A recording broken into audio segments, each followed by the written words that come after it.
আপনি যদি একটি ওয়েবসাইট বানাতে চান তাহলে আপনার কেবল দুটো জিনিস জানাই যথেষ্ট, এইচটিএমএল আর সিএসএস। আপনি যদি এখন গুগলে গিয়ে সার্চ করেন how to learn HTML and CSS, আপনি অসংখ্য ভালো ভালো টিউটোরিয়াল বা রিসোর্সেস পাবেন। আর একটা জিনিস বলে রাখি, এইচটিএমএল আর সিএসএস কিন্তু কোনো রকেট সায়েন্স না। অর্থাৎ এটা শেখা এত কঠিন কোনো কিছু না যেটার জন্য আপনার মাথায় চুল ফেলে দিতে হবে। বরং এইচটিএমএল এবং সিএসএস খুবই সহজ দুটো জিনিস।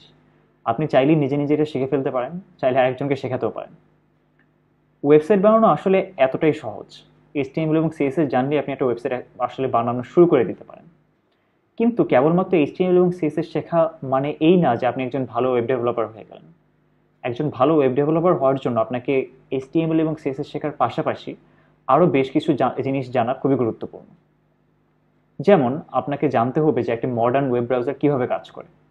আপনাকে জানতে হবে একটা ওয়েবসাইট বানানোর সময় আপনি কোন জিনিসগুলো করবেন আর কোন জিনিসগুলো করবেন না, কোন জিনিসগুলো আপনার করা উচিত আর কোন জিনিসগুলো আপনার করা উচিত না। এবং আপনাকে জানতে হবে যে আপনি ওয়েবসাইট বানানোর সময় যদি কখনো আটকে যান, কোনো একটা সমস্যার মধ্যে পড়েন, তাহলে নিজে নিজে কীভাবে সেই সমস্যাটির সমাধান করতে পারেন। এইচটিএমএল এবং সিএসএস শেখার পাশাপাশি আমি মনে করি এই জিনিসগুলো জানা আরও বেশি গুরুত্বপূর্ণ। আর এই কোর্সটিতে আমরা মূলত সেই জিনিসগুলোই শিখব। আমরা এই কোর্সটি শুরু করব এইচটিএমএল এবং সিএসএস দিয়ে। আমরা খুব সহজভাবে দেখব কীভাবে এইচটিএমএল এবং সিএসএস শেখা যায়। তারপর আমরা দেখব যে কীভাবে একটি ওয়েবসাইটের লেআউট তৈরি করতে হয়।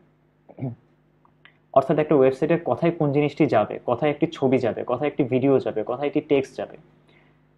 ছোট কথায় কিভাবে একটি ওয়েবসাইটকে একজন ইউজারের কাছে খুব আকর্ষণীয় করে তুলে তোলা যায়, সেটা আমরা দেখব লেআউট ডিজাইনিংয়ের মাধ্যমে।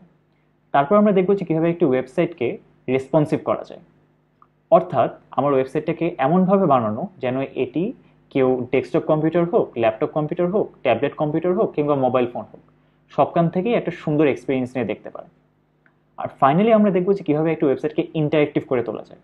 অর্থাৎ কেউ যখন আমার ওয়েবসাইটটি দেখছে সে যাতে আমার ওয়েবসাইটের সাথে ইন্টারেক্ট করতে পারে এবং খুব একটা ভালো এক্সপিরিয়েন্স নিয়ে যেতে পারে। এগুলো শেখার পাশাপাশি আমরা দেখব যে ওয়েব ডিজাইনিংয়ের বেস্ট প্র্যাকটিসেসগুলো। এই বেস্ট প্র্যাকটিসেসগুলো আপনি নিজে নিজে শিখতে চাইলে আপনার অনেক সময় লেগে যেত। এই কোর্সটি শেখার মাধ্যমে আপনি সেই সময়টাকে অনেক ছোট করে আনতে পারবেন। এই কোর্সটি শেখা শেষ করে আপনি মূলত তিনটা মূল জিনিস আপনি শিখবেন: প্ল্যানিং, কোডিং আর পারফর্মিং।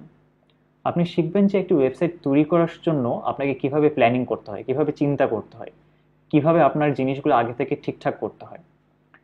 তারপরে আপনি শিখবেন কোডিং, কিভাবে এইচটিএমএল, সিএসএস, জাভাস্ক্রিপ্ট এগুলো ইউজ করে আপনি যে জিনিসটা চিন্তা করেছেন সেটাকে একটা বাস্তবিক রূপ দেওয়া যায়। আর ফাইনালি আপনি শিখবেন যে কিভাবে একটা ওয়েবসাইটকে বেস্ট পারফরমেন্স দেওয়ার জন্য কী কী জিনিসগুলো করতে হয়, যাতে করে একটা সুন্দর এক্সপিরিয়েন্স আপনার ইউজারদের জন্য আপনি ডেলিভার করতে পারেন। শুরুতে যেটা বলেছিলাম যে এইচটিএমএল এবং সিএসএস শিখলে আপনি আসলে একটা ওয়েবসাইট বানানো শিখে যেতে পারেন। কিন্তু এই এইচটিএমএল এবং সিএসএস শেখা মানেই আপনি একজন দক্ষ ওয়েব ডেভেলপার কখনো হতে পারবেন না। একজন দক্ষ ওয়েব ডেভেলপার হতে হলে আপনার আসলে শেখার কোনো শেষ নেই। এই কোর্সটি কেবলমাত্র সেই জার্নিটি শুরু হবে। তো সেই হিসেবে আমরা এই কোর্সটি শুরু করছি। আমি রেকমেন্ড করব আপনারা যেন একটি নোটবুক এবং একটি কলম নিয়ে রেডি হয়ে যান, কারণ অসংখ্য কথাবার্তা বলা হবে, সেগুলো নোট নেওয়া শুরু করে দিন। তাহলে শুরু করা যাক।